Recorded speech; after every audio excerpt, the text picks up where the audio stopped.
আজকে আমরা দেখব যে গুগল OAuth কে কিভাবে n8n এর সাথে কানেক্ট করা যায়। আমরা গুগলের OAuth টাকে n8n এর সাথে কানেক্ট করব এই জন্য যে আমাদের গুগল শিট, গুগল ড্রাইভ বা গুগলের আদার্স যে কোনো সার্ভিসকে যদি আমি n8n এর সাথে অ্যাড করে কোনো এজেন্ট বানাতে চাই, সেক্ষেত্রে আমাদের গুগলের ক্রেডেনশিয়ালকে n8n এর সাথে অ্যাড করতে হবে। তো আমরা যদি ফার্স্ট একটা ট্রিগার নোড নিয়ে নিই, ধরেন ম্যানুয়াল একটা ট্রিগার নিয়ে নিলাম, এটার সাথে আমি যদি গুগল শিট কোনো কারণে ইউজ করতে চাই,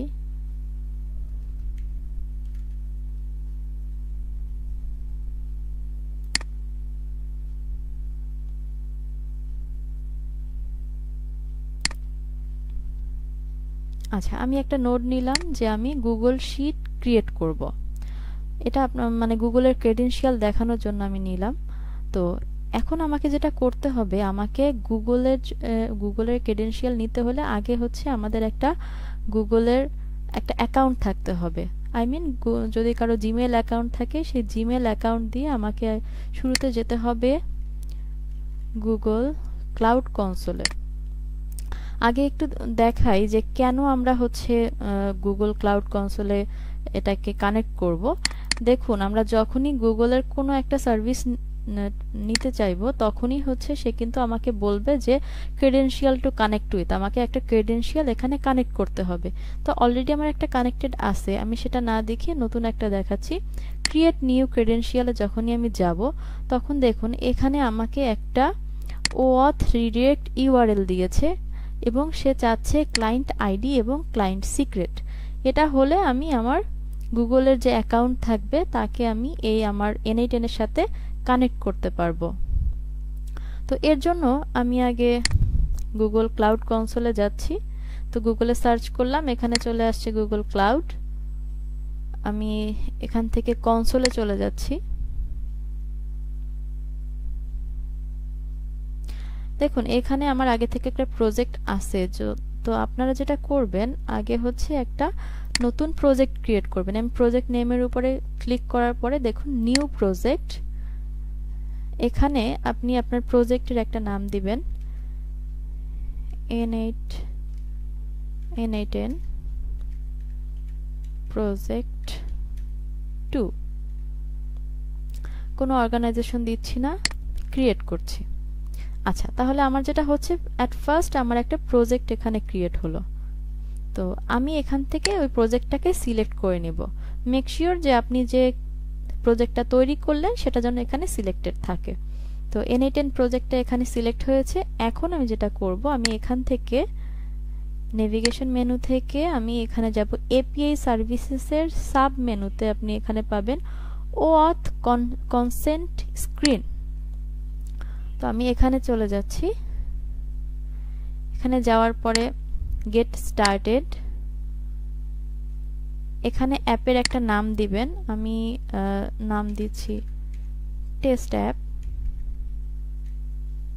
আচ্ছা, এখানে ইউজার সাপোর্ট ইমেল, আপনি যে ইমেলটা দিয়ে এই গুগল কনসোলে আপনি কানেক্ট হয়েছেন সেই ইমেলটা এখান থেকে সিলেক্ট করে দিবেন এবং নেক্সট।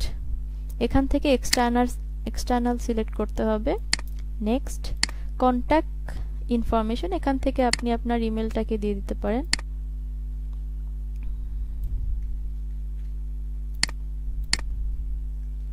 এখানে ইমেলটাকে দিয়ে দিবেন, next. I agree, continue, create।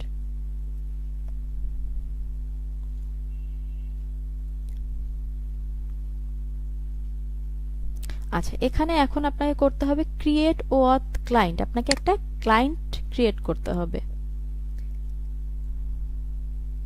এখানে অ্যাপ্লিকেশন টাইপ সিলেক্ট করবেন, ওয়েব অ্যাপ্লিকেশন। এখানে দিলেন n8n ক্লায়েন্ট 1, আপনার ইচ্ছা মতো নাম দিতে পারেন। এখন এখানে যেটা দিতে হবে অথরাইজড রিডিরেক্ট URIs, এখানে আপনাকে একটা URI অ্যাড করতে হবে। এই URIটা আপনি কোথায় পাবেন? আমার এই ওয়ার্কফ্লোতে দেখুন এখানে একটা OAuth redirect URL আছে, এটাকে কপি করে নিতে হবে। এটাকে কপি করে নিয়ে এখানে পেস্ট করে দিবেন, ক্রিয়েট। তো যখনই আপনি এটা ক্রিয়েট করবেন আপনাকে সে দুইটা জিনিস প্রোভাইড করবে, সেটা একটা হচ্ছে ক্লায়েন্ট আইডি আর একটা হচ্ছে ক্লায়েন্ট সিক্রেট। তো আপনি শুরুতে যেটা করবেন এই জেসন ফাইলটা ডাউনলোড করে রাখবেন, কারণ পরবর্তীতে আপনি ক্লায়েন্ট সিক্রেট যেটা আছে সেটা আপনার কাছে ইনভিজিবল হতে পারে, প্রজেক্টে পরবর্তীতে আপনার প্রয়োজন হতে পারে। তো আপনি এটাকে অবশ্যই ডাউনলোড করে রাখবেন এবং এখান থেকে ক্লায়েন্ট আইডিটাকে আমি কপি করে নিচ্ছি। ক্লায়েন্ট আইডিটাকে নিয়ে আমি এখানে পেস্ট করে দিচ্ছি। এবার ক্লায়েন্ট সিক্রেট, তো ক্লায়েন্ট সিক্রেটটা এখানে দেখা যাচ্ছে না, তো আমি পরবর্তীতে নিতে পারবো। এই যে আমি এই ক্লায়েন্টের নামের উপরে ক্লিক করলাম, দেখুন ক্লায়েন্টের নামের উপরে ক্লিক করার পরে রাইট সাইডে আমার এখানে ক্লায়েন্ট সিক্রেট আছে, এখান থেকে আমি এটাকে কপি করে নিচ্ছি।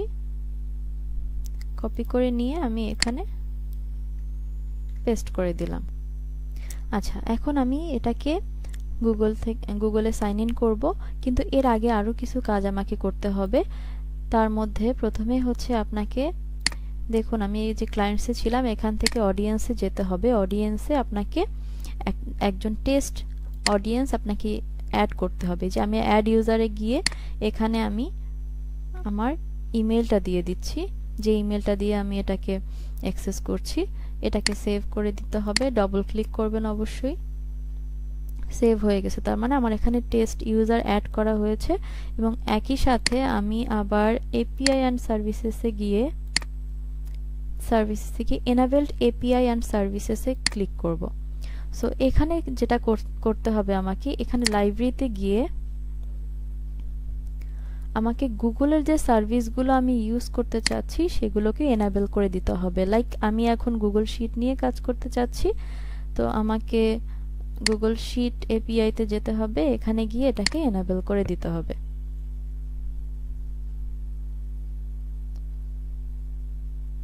আচ্ছা, এটা এনাবেল হয়ে গেছে। এখন আমি এখন সাইন ইন উইথ গুগল দিব। ট্যাক্সসফট সিলেক্ট করলাম, কন্টিনিউ।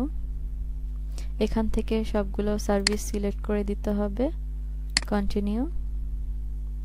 ওকে, তাহলে এটা কি হলো, এখন আমার N8N-টা সাকসেসফুলি আমার গুগল অ্যাকাউন্টের সাথে কানেক্ট হয়ে গেছে। এখন আমি এখান থেকে দেখুন, আমি যদি কোনো একটা ডকুমেন্ট ক্রিয়েট করতে চাই, ধরেন ডকুমেন্ট, এখান থেকে ক্রিয়েটে যাচ্ছি, এখানে টাইটেল দিলাম মাই নিউ N8N প্রজেক্ট,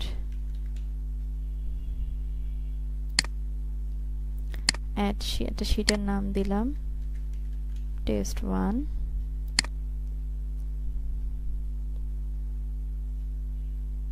আর নতুন আর না দিচ্ছি। ওকে, আমি এই স্টেপটা এক্সিকিউট করিয়ে দেখাচ্ছি।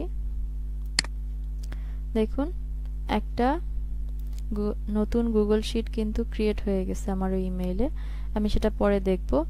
আচ্ছা, এখন আমি গুগল শিটে যাচ্ছি।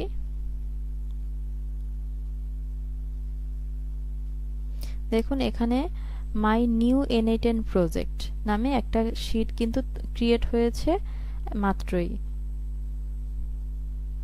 আচ্ছা, এখন আপনি যদি চান গুগল ড্রাইভ ইউজ করবেন বা গুগলের অন্য কোনো সার্ভিস ইউজ করবেন, আপনি সবগুলোই এখান থেকে করতে পারবেন। আপনাকে যেটা করতে হবে, আপনাকে শুধু এখান থেকে লাইব্রেরিতে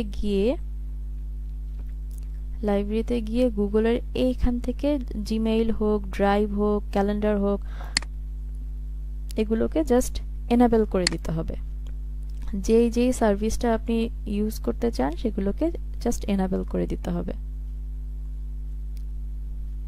এখন এই প্রজেক্টের সাথে আমার N8N এর সাথে টোটালি আমার এই ইমেলটা কানেক্টেড, শুধুমাত্র সার্ভিসগুলোকে এনেবল করেই আপনি কাজ করতে পারবেন।